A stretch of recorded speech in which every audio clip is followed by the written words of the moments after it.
Hello, good evening everyone. मैं doctor Swati Sharma. आज मैं आप लोगों को एक बहुत इंपॉर्टेंट चीज़ बता रही हूँ। जैसे यूपी, टीजीटी, पीजीटी में लिटरेरी मूवमेंट्स एंड कॉन्सेप्ट्स हैं। जैसे कल मैंने बताया था कि स्टैंडर्ड बुक से आप पढ़ें और एमएच अब्राहम्स के बारे में बात करते हैं। अगर आप एमएच अब्राहम्स की किताब जो है वो पढ़ने शुरू करो तो आप बहुत बोर हो जाते हो। और जबकि इतनी अच्छी किताब है, लेकिन ना जिनको इंटरेस्ट नहीं है, जो पहली बार पढ़ रहे हैं, तो मैं आपको बताऊंगी ना, हर एज के साथ जो एज से संबंधित टर्म्स है ना, उनको लेके चलोगे ना तो वो पढ़नी बहुत आसान हो जाती है। और उसमें से ही निकाल के कि हम ना पहले ये देखें कि भाई उस एज से रिलेटेड टर्म्स हैं कौन सी। और इसके लिए बहुत बढ़िया तरीका क्या है, आप चैट जीपीटी पे ये डालो कि भाई इस एज से रिलेटेड टर्म्स कौन सी हैं। जैसे कि मुझे जब ये एज इसे टर्म जो है मतलब मुझे ये जानने थे कि भाई अब स्टूडेंट्स ये कहते हैं भाई हम हिस्ट्री ऑफ इंग्लिश लिटरेचर क्यों पढ़ें। तो एक एक चीज मैं आप लोगों को इसमें बताती हूँ क्यों पढ़ें, वो लिटरेरी टर्म से कैसे जुड़ी हुई है। जैसे आप British history of English literature पढ़ रहे हैं। हिस्ट्री ऑफ इंग्लिश लिटरेचर में जैसे अभी तक मैंने जो है वो एलिजाबेथन एज और विलियम शेक्सपियर के बारे में बता दिया। अब उनसे जुड़ी हुई कुछ जो टर्म्स हैं वो मैंने इसमें ले ली। लैंग्वेज इसकी किसकी है, एमएच अब्राहम्स की है। आप भी वो टर्म्स लीजिए, उसको बुक में से ढूंढिए और उस पर अंडरलाइन करिए और नोट्स बनाइए, बहुत आराम से होता है। जब तक आप अपनी भाषा में उसके नोट्स नहीं बनाओगे ना, तब तक आपको वो चीज़ अपनी भाषा में नहीं, भाषा तो वही रखनी है।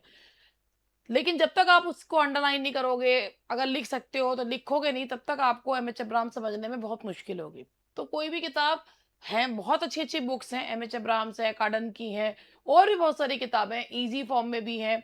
तो आप जिस भी चीज़ से स्टार्ट करना चाहो, जैसे कार्डन की जो लैंग्वेज है वो इससे ईज़ी है। अब क्या होता है ना, कई बार जब हम कोई चीज़ पढ़ते हैं ना, तो पढ़ते-पढ़ते बीच में कोई टर्म आ जाता है। तो वो टर्म के बारे में अगर हमें पता नहीं है, तो हम कैसे उस टर्म के अगर हम उस टर्म के बारे में जानते नहीं हैं, तो फिर कैसे हम उस टर्म के बारे में पद बताएँगे? तो भाई ये है मेरा। और ब्रिटिश हिस्ट्री को बोझ नहीं, उसका कॉन्सेप्ट, उसको उसका कॉन्टेक्स्ट समझे कि भाई क्यों पढ़ाई जा रही है। तो हर टॉपिक के पीछे का उद्देश्य समझे, भाई अगर ये पढ़ाया जा रहा है तो क्यों पढ़ाया जा रहा है। तो मैं आपको इतना बता के अब मैं अभी ज़्यादा बोर ना करते हुए आप लोगों को शुरुआत करती हूँ। मैं जैसे मैंने अभी हिस्ट्री ऑफ इंग्लिश लिटरेचर का डे 8 है, और इसमें मैंने क्या करा है कि मैंने जो भी टर्म्स हैं, यानी कि किसके, जो एलिजाबेथन एज है और शेक्सपियरियन एलिजाबेथन एज में विलियम शेक्सपियर के जो टर्म्स थे, उन टर्म्स पे क्वेश्चंस बना लिए। क्वेश्चंस सारे के सारे किससे बनाए हैं, एमएच अब्राहम्स से बनाए हैं। टर्म्स कौन सी ली हैं, एलिजाबेथन एज की, क्योंकि वो पढ़ा चुकी। और कॉन्सेप्ट्स जो है मैं आपको बताती चलूंगी। जैसे पहला क्वेश्चन पढ़ो और जवाब दो। The term renaissance literally means rebirth and identifies the period following. तब आप लोगों को यहाँ पर ये बताना है कि इसका सही जवाब क्या है। अरे स्टाइलस कहाँ चला गया।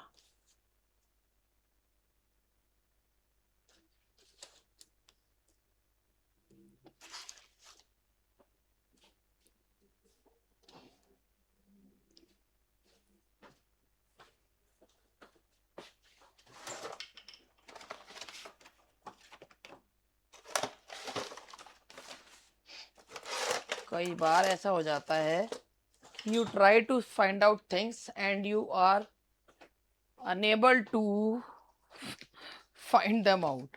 अब मुझे यहाँ पे लिखने के लिए स्टाइलस चाहिए और मुझे स्टाइलस ही नहीं मिल रहा है, कि क्या बताऊँ। अब मुझे उंगली से ही लिखना पड़ेगा। तो यहाँ पर ये देखिए कि यहाँ एक टर्म है, the term renaissance literally means rebirth and identifies the period, the reformation, the Roman empire, the middle ages या द एनलाइटनमेंट। क्वेश्चन को ध्यान से देखिएगा और फिर उसके बाद बताइएगा कि इसका सही जवाब क्या होना चाहिए। थोड़ा छोटा कर देती हूँ मैं आपके लिए इसको, कि इसका सही जवाब जो है वो क्या होना चाहिए।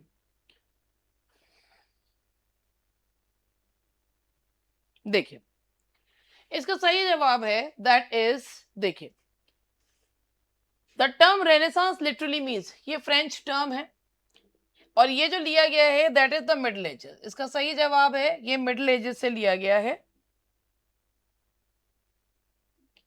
मिडिल एजेस से। अब मैं आपको इसके बारे में बताऊं, रेनेसांस। रेनेसांस जो है भाई, देखो बात ये है कि जो ये वर्ड है ना रेनेसांस, ये रेनेसांस जो वर्ड है, ये बाद में जो लेटर हिस्टोरियंस हैं उन्होंने इसको जो है वो कॉइन किया है। लेटर हिस्टोरियंस ने कॉइन किया है किसमें, जूल्स मिशलेट ने। ठीक है, फ्रेंच वर्ड है ये, जिस समय की बात है, ये उस समय तो ये वर्ड कॉइन ही नहीं हुआ था। ठीक है, तो ये जूल्स मिशलेट ने ये लेटर, मतलब ये वो टर्म जो है वो बाद के हिस्टोरियंस के द्वारा दिया गया है और इसको पॉपुलराइज जो करा है वो मतलब ये जैकब, जो मिस्टर जैकब है, उन्होंने इसको पॉपुलराइज किया है। रेनेसांस का लिटरली जो मीन होता है रीबर्थ। रेनेसांस मीन्स होता है रीबर्थ। अब रीबर्थ किसका हुआ? रीबर्थ हुआ किसका? ग्रीक और लैटिन लिटरेचर का। ग्रीक एंड लैटिन लिटरेचर का रीबर्थ हुआ। तो ये जो है ये पीरियड फॉलोइंग, क्योंकि ये इसमें ना कल्चरल, आर्टिस्टिक और इंटेलेक्चुअल ट्रांजिशन हुआ। मध्यकालीन पीरियड से लोग जो सिर्फ थियोलॉजी पे यकीन करते थे, अब वो ह्यूमनिस्टिक पॉइंट ऑफ व्यू को ज्यादा ध्यान देने लगे। तो यहाँ पर इसका सही जवाब है that is the middle edges. ये इसके बीच बीच में नोट्स हैं। Many modern historians prefer the term early modern. Many historians prefer the term early moderns. अब इस अर्ली मॉडर्न का क्या मतलब है? Early modern because it emphasises the renaissance age, तो थोड़ा छोटा कर देती हूँ। मेनी मॉडर्न हिस्टोरियंस, बहुत सारे जो हिस्टोरियंस हैं, मॉडर्न हिस्टोरियंस हैं, वो जो टर्म यूज करते हैं, वो टर्म यूज करना चाहते हैं दैट इज, हे भगवान ऐसा क्यों होता है कि कभी जब आप पढ़ाने चलें आपको भी लगता होगा ना कि भगवान ये कैसे इंसान है, इनसे एक स्टाइलस संभाल के रखा जाता है। एक्चुअली क्या है ना, अभी थोड़ी देर पहले सफाई हुई थी, अब उसमें लगता है कहीं को कहीं रखा गया, यहीं रखा रहता है मेरा स्टाइलस, अब मिल ही नहीं रहा, कहाँ चला गया। अब इससे लिखूंगी, पेन से लिखूंगी। Many modern historians prefer the term early modern because it emphasizes the Renaissance as, पर आपको बहुत सारे, ये ना एम एच अब्राहम्स में ही है, मेनी मॉडर्न हिस्टोरियंस, बहुत सारे जो हिस्टोरियंस हैं,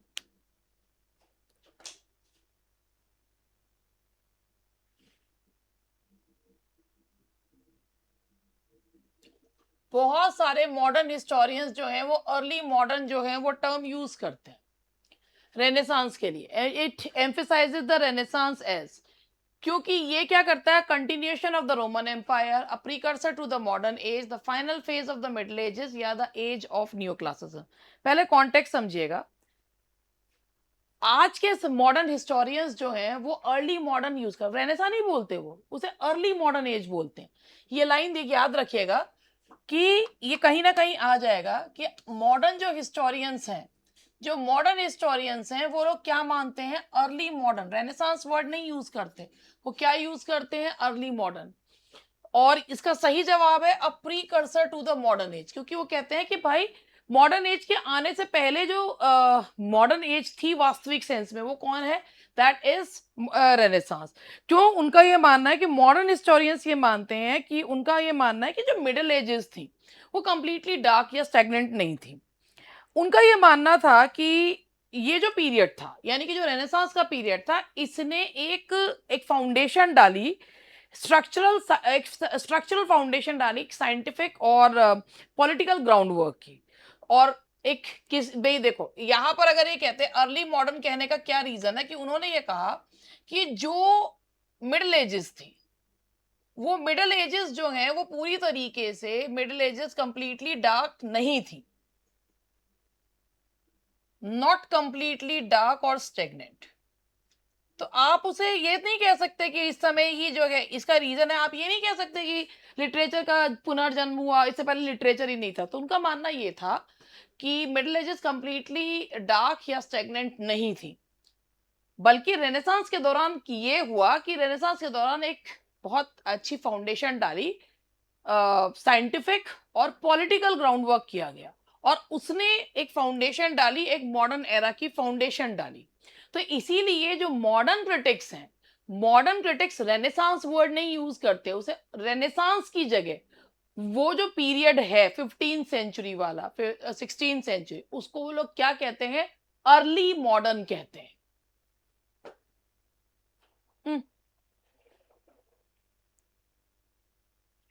स्टाइलस ही नहीं मिल रहा, दो दो पड़े थे।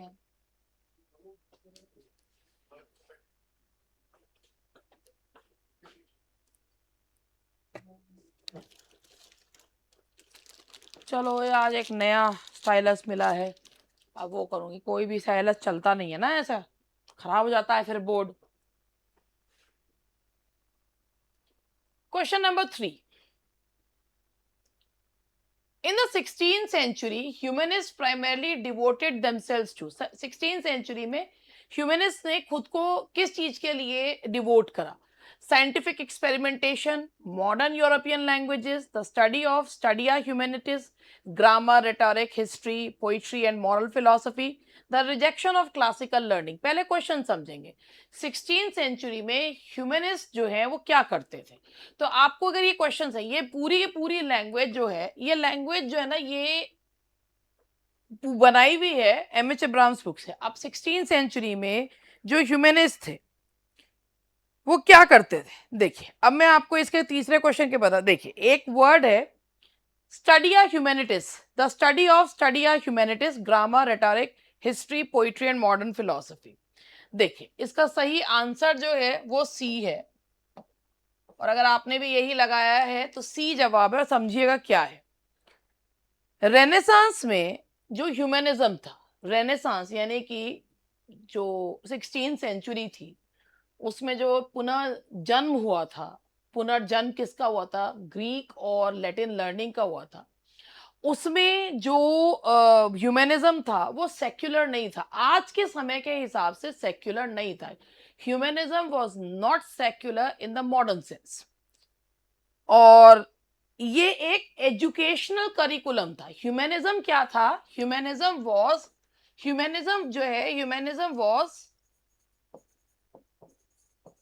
Educational curriculum. एजुकेशनल करिकुलम था. क्या? ह्यूमनिज्म वाज एजुकेशनल करिकुलम, जिसका एम था कि एक एजुकेशनल करिकुलम था. और ह्यूमनिस्ट जो थे ना, वो मध्यकालीन युग से शिफ्ट होकर उनका था, उन्होंने स्टडी ऑफ ह्यूमैनिटीज था, यानी कि ग्रामर पढ़ो, रेटोरिक पढ़ो, हिस्ट्री पढ़ो, पोइट्री पढ़ो, मॉरल फिलॉसफी पढ़ो और चर्च को पूरी तरीके से सुधारो. तो कहने का मतलब ये है कि जो 16th सेंचुरी का ह्यूमनिज्म था, that was not secularism in the modern context. Actually it was a transition from scholastic thesis to other fields like grammar, poetry and other, and to reform the church from within. अब अगर आप church की बात कर रहे हो तो फिर वो सेक्युलरिज्म तो हो नहीं सकता. तो आज के सेंस में वो सेक्युलर नहीं था. तो 16th सेंचुरी में ह्यूमनिस्ट जो पढ़ते थे स्टडी ऑफ ह्यूमैनिटीज, और स्टडी ऑफ ह्यूमैनिटीज में ये चीजें आती थी जो आज भी हम ह्यूमैनिटीज बोलते हैं. और इनका पर्पस होता था कि लोगों को हर फील्ड के बारे में पता होना चाहिए. They should not wholeheartedly devoted themselves to logic और थियोलॉजी. उनको सब कुछ पढ़ना चाहिए, क्योंकि अगर आपने बेकन का एसे पढ़ा हो तो ऑफ स्टडीज उनमें कहा, उन्होंने बताया है कि हर सब्जेक्ट किस चीज के लिए कारगर होता है. तो उन्होंने यही कहा है कि एवरीथिंग शुड बी रेड. तभी तो आप अपनी अपनी चीजों को, अपनी फैकल्टीज को डेवलप कर पाते हो. The synthesis of classical ideals with Christianity is known as the synthesis. ये सारे जो क्वेश्चंस हैं, ये एक एक क्वेश्चन जो है आपको कॉन्सेप्ट बताने के लिए है.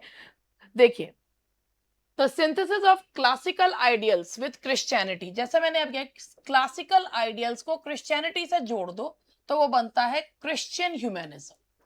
क्रिश्चियन ह्यूमैनिज्म बनता है. देखिए, ये जो मूवमेंट था, ये टॉमस मोरे और इरास्मस डेसिड्यूरियस के द्वारा जो है वो चलाया गया था. ठीक है, जिन्होंने यूटोपिया लिखा है, सर टॉमस मोर ने. तो इनका मानना यह था कि क्लासिकल ह्यूमनिस्ट को लैंग्वेज पे बहुत फोकस करना चाहिए, लैंग्वेज पे, हिस्ट्री पे और इंडिविजुअल पोटेंशियल पे, जिससे कि चर्च को जो है वो डेवलप कर सके, चर्च को रिफॉर्म कर सके. तो classical ideals with Christianity is known as Christian humanism. ठीक है, तो ये मैं आपको एक एक करके चीजें बताती जा रही हूँ. The reformation initiated by Martin Luther. Reformation का मतलब, ये जो वर्ड आ रहा है ना रिफॉर्मेशन, रिफॉर्मेशन का मतलब ही क्या है? रिफॉर्मेशन का मतलब होता है सुधार. अब सुधार किस में? चर्च में. चर्च में इन्होंने क्या लिखा था? इनका जो वर्क है दैट इज 95 थीसिस. इन्होंने क्या कहा था? इनका कहना था 95 थीसिस इन्होंने चर्च पे जो है लटकाई थी. इनका मानना था कि भाई, जब लोग जो है भाई माफ़ी भी बिकने लगती है, हर चीज़ जो है वो बिक रही है। कोई ये चीज़ ऐसा थोड़ी है कि आप पैसा देकर जो है अपनी सीट स्वर्ग में रिज़र्व करवा सकते हैं, या जितने भी पाप करें वो पाप पुण्य में बदल जाएँगे। तो इस पर जो है उन्होंने 95 थीसिस जो है लिखा था। तो वो ये कहते थे, जो मार्टिन लूथर है उनका था कि चर्च को पूरी तरीके से भ्रष्टाचार मुक्त जो है वो होना चाहिए। मार्टिन लूथर ने अपनी 95 थीसिस को पिन किया था 1517 में, 1517 में उन्होंने जो है अपनी 95 थीसिस को पिन किया था। कहाँ? चर्च में, कैथोलिक चर्च में। और उन्होंने कहा था कि भाई सिर्फ और सिर्फ एक एक वर्ड और आता है, एक एक एक ये यहाँ पर एक वर्ड अगर आप कभी देखें तो ये है सोलाफाइड। सोलाफाइड जो वर्ड है इसको देखिएगा, faith alone saves not good deeds और पीपल इंडल्जेंसेस। उनका कहना यह था कि faith only saves not good deed और पीपल इंडल्जेंसेस। तो उनका मानना था कि भाई आपका विश्वास केवल जो है वो आपको बचाता है, ना कि या जो आप इंडल्जेंसेस खरीदते हैं, या मतलब आप कोई भी पाप करें और उसके बाद वो उसको गुड डीड्स में बदल दिया जाएगा, ऐसा नहीं होता। और एक वो वर्ड यूज करते थे सोला स्क्रिप्चरा। तो इसका मतलब था read only Bible, Bible is the only truth, उसको पढ़िए और कुछ मत पढ़िए। तो ये रिफॉर्म मार्टिन लूथर कहते थे कि individual faith and the authority of the Bible. तो इंडिविजुअल फेथ के लिए होगा सोला फाइट, और जो बाइबल के लिए है दैट इज सोला स्क्रिप्चरा।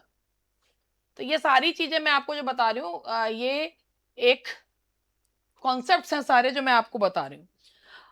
अब क्वेश्चन देखिए, Protestantism is regarded as an expression. Protest का क्या मतलब होता है? विरोध करना।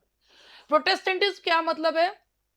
ये रेनेसांस का एक्सप्रेशन है। रेनेसांस इंडिविजुअल का, जब इंसान को समझ में आता है मेरे अधिकार क्या है, तो वो बंधनों से मुक्त होकर विद्रोह जो है वो करता है। सेल्वेशन को क्या माना जाना था? मुक्ति। Salvation is viewed as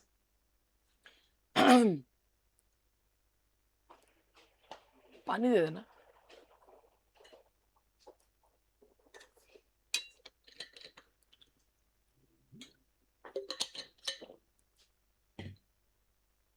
Salvation is viewed as a direct relationship between the God and the individual. इसको ये समझिएगा, पहले क्वेश्चन समझाती हूँ।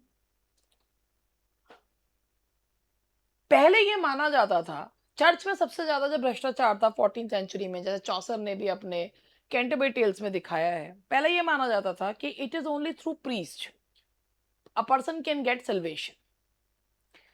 लेकिन प्रोटेस्टेंटिज्म ने क्या बताया कि प्रीस्ट है, सेंट है, पोप है, इनके माध्यम से मुक्ति नहीं मिलती। मुक्ति, सेल्वेशन मिलती है आपके कॉन्शियस से। और एक, if you are good, you have that faith in your religion, and you think and you do whatever you do by your conscience, तो ऑब्वियसली आपको सेल्वेशन मिलेगा। That is a direct connection between a human being and God. तो जो Protestantism था ना, उनका यही मानना था कि रेनेसांस इंडिविजुअलिज्म में सेल्वेशन जो है वो डायरेक्ट रिलेशनशिप है भगवान और इंडिविजुअल के बीच में। There is no need of the mediation of pope, priest और saints, because by good deeds or by faith alone a man can receive salvation. So the answer is A.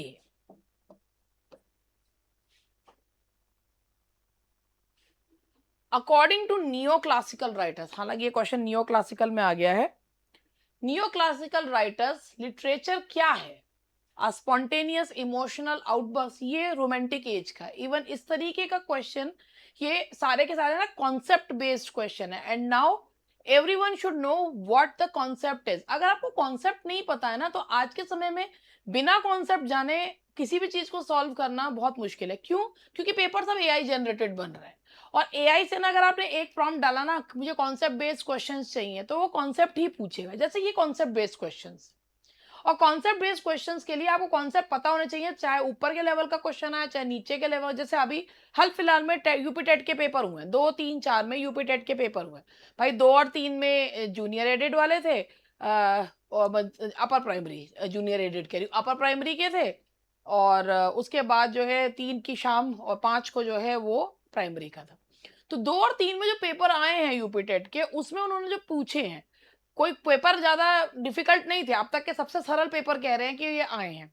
लेकिन जो भी क्वेश्चन उन्होंने पूछे थे, चाहे वो पेडागॉजी के पूछे हों, चाहे कुछ भी पूछे हों, वो उन्होंने कॉन्सेप्ट बेस्ड पूछे थे। एसएसटी में उन्होंने घुमा रखा था, लेकिन कॉन्सेप्ट बेस्ड क्वेश्चन थे, रटने वाली चीज़ नहीं थी। तो अब क्या है ना कि भई अगर इस तरीके के पेपर आ रहे हैं, अब आगे ये तो एक आप ये मानो ना नेगेटिव मार्किंग थी ना कुछ थी। अब एक बात और है, जैसे अगर आप लोगों ने भी सुना, भई मुझे अभी नहीं पता है, जब तक वैकेंसी आ नहीं जाती तब तक कह नहीं सकते। लेकिन जैसा आपने भी सुना होगा कि भई अब ये कहा जा रहा है कि ये जो नई वैकेंसी आ रही है उसमें नेगेटिव मार्किंग भी आ जाएगी। तो आप में से कितने लोगों को लगता है कि नेगेटिव मार्किंग एक अच्छी चीज़ है? अब क्या होता है कि नेगेटिव मार्किंग को बहुत सारे लोग कहते हैं कि नेगेटिव मार्किंग एक गलत चीज़ है। मगर समटाइम्स इट हैपेंस कि वो ना, अगर हम नेगेटिव मार्किंग के हिसाब से तैयारी करते हैं और वो करते हैं ना, तो बात क्या होती है, हम अपने आप कॉन्सेप्ट पढ़ने में मजबूर हो जाते हैं। हमें पता है हमारे तुक्के से ना हम नेगेटिव में चले जाएँगे। तो तुक्के मारने वाली एक तो हैबिट है, वो आप लोगों ने वीडियोज़ भी देखे होंगे, तुक्का कैसे लगाएँ? अब बताइए, इस पे भी लोग वीडियोज़ बना देते हैं। तो मेरा कहने का मतलब ये है कि आप लोग ना, नई वैकेंसी में सुनने में आ रहा है कि भई 120 क्वेश्चन हो जाएँगे, 3 नंबर का 1 क्वेश्चन होगा और जो 360 नंबर के जो है वो होगा पीजीटी, और 40 नंबर का जो है उसमें इंटरव्यू होगा। इसमें सिर्फ़ 360 का ही है, और ये जो है टीजीटी में, और नेगेटिव मार्किंग आ रही है। कोई जीएस नहीं आ रहा है, कुछ नहीं है, ऐसा अभी तक ये आ रहा है, और ये भी है कि भई इसमें कोई एज लिमिट वगैरह भी नहीं है, ऐसा अभी तक सुनने में आ रहा है। अब आगे जब वैकेंसी आएगी तब पता चलेगा। तो मेरा कहने का मतलब ये है कि भई अगर नेगेटिव मार्किंग आ जाती है तो आपको कॉन्सेप्ट पढ़ना ही पड़ेगा। जैसे जब एलटी का पेपर हुआ, तो एलटी का पेपर कोई डिफिकल्ट पेपर नहीं था, बहुत सिंपल पेपर था, मगर वो पेपर ऐसा था तो पढ़ाते-पढ़ाते बताते हैं ना, ये चीज़ ऐसी, वो कोई रटने वाले या प्रीवियस ईयर नहीं आ रहे। बात ये हो रही है, प्रीवियस ईयर नहीं आ रहे। क्योंकि प्रीवियस ईयर इसलिए नहीं आ रहे हैं क्योंकि उनको अगर पेपर एआई से बनवाना है ना, तो उनको प्रीवियस ईयर की ज़रूरत ही नहीं है। तो प्रीवियस ईयर नहीं आ रहा है अब। नेट को छोड़कर, जिसमें क्वेश्चंस जो हैं वो अ, जनवरी 2025 के आए, उसे छोड़ के बाकी को आप बताओ तो नहीं आ रहे। तो मेरा कहने का मतलब ये है कि कॉन्सेप्ट पढ़ोगे, बीच के पॉइंट्स को पढ़ोगे ना, तो आपको एक से दूसरी चीज़ को कनेक्ट कर लोगे, तो आसान भी कर लोगे, मुश्किल भी कर लोगे, क्योंकि अब अपने दिमाग को आपको ऐसे ही ट्रेन करना पड़ेगा। तो neo classical writers literature is primarily a spontaneous emotional. अभी क्या है, जब स्पॉन्टेनियस देख रहे हो ना, जैसे क्वेश्चन आया था कि स्पॉन्टेनियस का क्या मतलब होता है? तो वहाँ पर है कि भई वो नेचुरल है। तो ये रोमांटिक एज का कॉन्सेप्ट है, a carefully learned and perfected art, an imitation without rules, और pure imagination free from discipline. तो ये आपको पर नियो क्लासिकल राइटर्स जो हैं वो मानते थे कि भैया इमिटेशन विदाउट, एक अगर आप यहाँ पे कहो ना इमिटेशन, भाई वो इमिटेशन तो करते थे मगर विदाउट रूल्स नहीं करते थे। उनका मानना होता था भले ही जो है कंटेंट कुछ भी हो, लेकिन रूल्स जरूर फॉलो करने हैं। तो ये नहीं हो सकता, ये नहीं हो सकता। प्योर इमेजिनेशन, ये भी रोमांटिक एज का क्या बचा, B, a carefully learned and perfected art. जो नियो क्लासिकल राइटर्स थे ना, उनका मानना था कंटेंट कुछ भी हो, कंटेंट के नाम पर कुछ भी हो, मगर जो रूल्स एंड रेगुलेशंस हैं, जो लिखने का तरीका है, form should be perfect, what ever be the content, but form should be perfect. ये नियो क्लासिकल राइटर्स का मानना था। तो अब आप देख रहे हैं कि Alexander Pope define true wit as a grace. अब ये क्या है कि इसमें बीच में आ गया है क्योंकि मैंने ऐसा कोई टर्म लिया था जिसमें ये आ गया है। Alexander Pope defined true wit as a grace beyond the reach of art, what never was thought nor ever expressed, the yoking together of heterogeneous ideas, और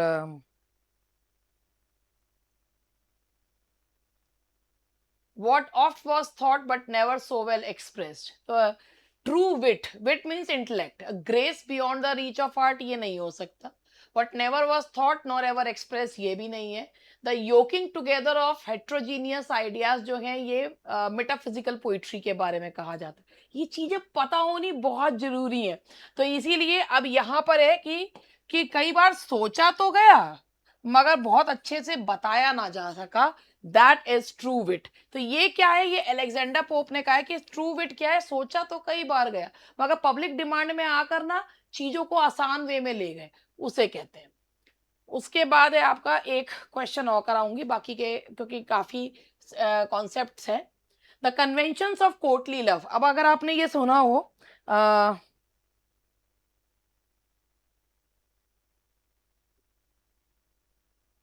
origins of courtly love.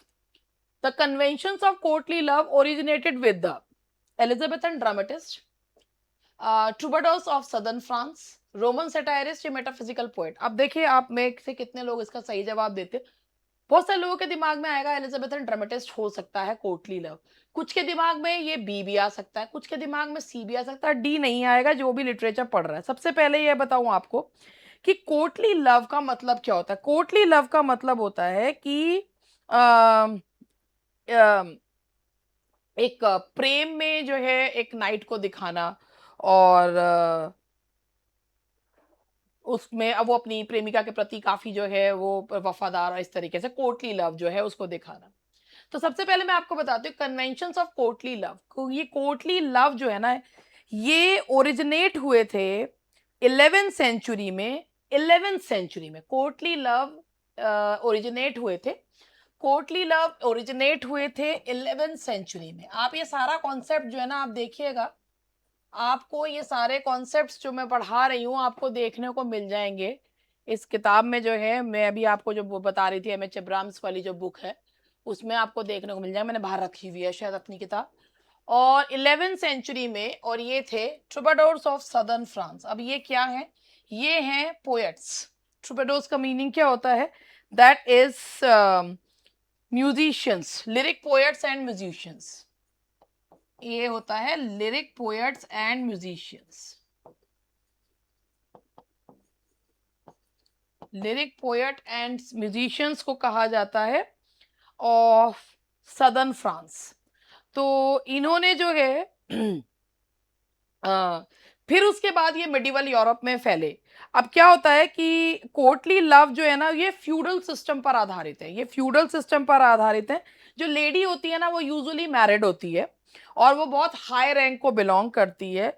और जो Lord जो poet जो lover होता है वो उस लड़की को बहुत प्यार करता है। जो इस लड़की से वो प्यार करता है उसकी शादी कहीं और हो गई होती है, लेकिन वो फिर भी उसे प्यार करता है और वो उसके प्रति बहुत एब्सोल्यूट लॉयल्टी जो है वो रखता है। अगर आपको इसमें जो है याद आ रहा हो सर फिलिप सिडनी का एस्ट्रोफेल एंड स्टेला जो है वो कोर्टली लव को दिखाता हुआ है। सर फिलिप सिडनी ने खुद को एस्ट्रोफेल और स्टेला पेनेलोपी ड्यूरिक्स के लिए उन्होंने लिखा है। तो एक ये कोर्टली लव का मतलब ही यही होता है कि एक लवर होता है, he is in love with a girl who is married and he remains loyal to that girl। तो ये दैट इज कोर्टली लव। और इसको जो है करा गया था ये कब, 11th सेंचुरी में सदर्न फ्रांस में लिरिक पोएट्स एंड म्यूजिशियंस के द्वारा फेमस किए गए थे and later on they spread in medieval Europe. तो इसका सही जवाब है बी। तो अगर आप यहाँ तक, मैं अभी इसको रोकती हूँ और अब आप लोगों को, क्योंकि कॉन्सेप्ट्स बताने में काफी टाइम लग जाता है, और आप देख सकते हैं, देखना जरा ये मेरी एम.एच. एब्राम्स वाली बुक रखी है क्या यहाँ पे है? यहाँ कुछ नहीं रखा तो मेरी किताब कहाँ गई? हाँ दिखाई दो थी, पेज नंबर वगैरह भी बता देती ना फिर मैं।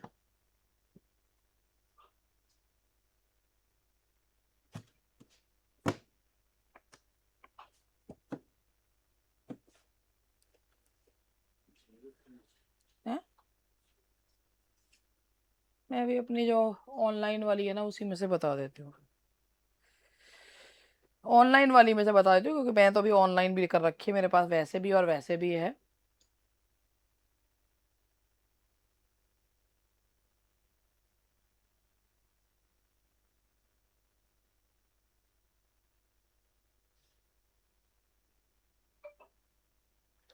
तो मैं आपको ये बताई थी क्योंकि ये जो चीज है,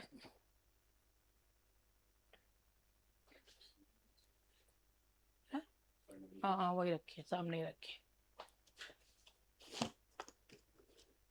देखिए अभी मेरे सामने भी रखी हुई किताब दिख गई और वो भी दिख गई।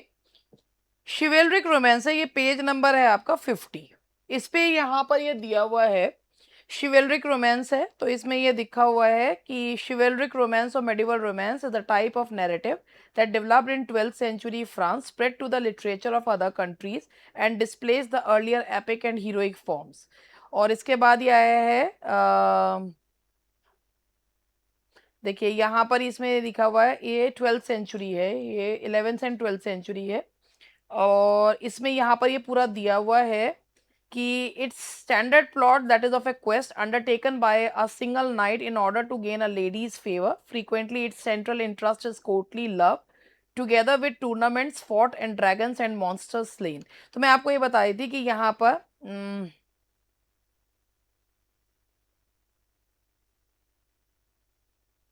एक ये था ना sir Gwen and the green night, तो यहाँ पर ये sir Gwen and the green night, ये तो सारा ये जो है ना इसमें ही दिया हुआ है कि कोर्टली लव एग्जैक्टली होता क्या है, शिवेलरिक रोमांस और कि कोर्टली लव ये है क्या। तो यही बताने के लिए मैंने आपको है, तो इसमें से ही मैंने क्वेश्चंस को बनाया था, फिर किताब रख के मैं भूल जाती हूँ।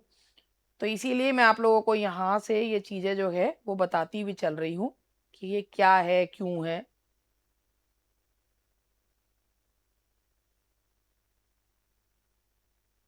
इसके पूरा जो है इसमें कोर्टली लव का है chivalry a type of narrative developed in 12th century France. तो मैं 11th लिख गई हूँ, ये 12th होना चाहिए। और ये 9th वाला है दैट इज ट्रूबाडोर्स ऑफ सदर्न, और ये पूरा इसमें यहीं पर ये इसी में ही लिखा हुआ है। अब आप सोच रहे होंगे कि यहाँ पर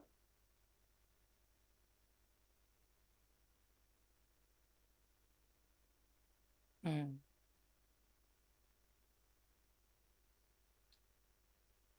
एक ये एक नैरेटिव था, शिवेलरी शिवेलरी रोमांस ही है।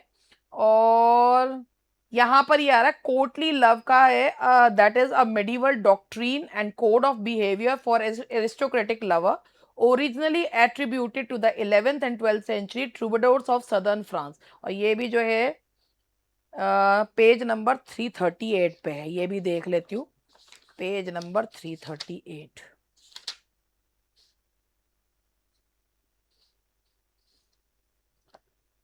अब कहीं पर है, आप ढूंढ लेना इसको। और मैं भी आपको बता दूं क्योंकि मैंने जो है इसमें से ही निकाल के क्वेश्चंस जो हैं वो बनाए हैं अपनी ऑनलाइन वाली किताब में से।